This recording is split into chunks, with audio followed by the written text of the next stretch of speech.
अब नाज़रीन आपको बताएं कि कसूर के बुनियादी मसाइल पर इंतज़ामिया की तवज्जो ना होने के बराबर है। शहर के मसाइल के हल के लिए इंतज़ामिया को तवज्जो देनी होगी। कसूर का मेन चौक कचहरी चौक का ये हाल है जो इंतज़ामिया के दफातर के बिल्कुल ही सामने वाक़ है। इसी पर मज़ीद देखते हैं सरदार जवेद आशिक डोगर की ये रिपोर्ट।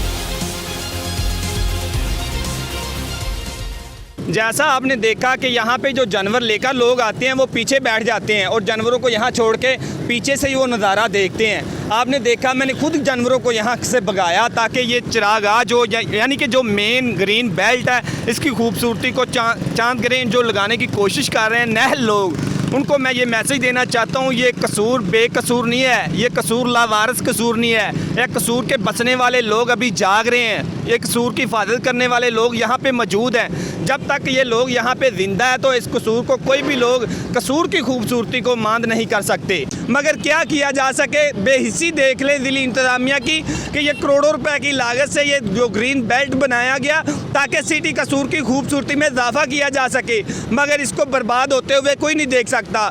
जितने भी सिटी कसूर के लोग हैं मैं उनसे भी अपील करूंगा कि आप खुद इसकी हिफाजत करें। ये जो सिटी कसूर की खूबसूरती है इसको चांद ग्रेड न लगने दिया जाए और आला हकाम से मैं अपील करूंगा कि फौरी नोटिस लिया जाए। जो लोग यहाँ पे मवेशी और जानवर चरा रहे हैं, पौधों को बर्बाद कर रहे हैं,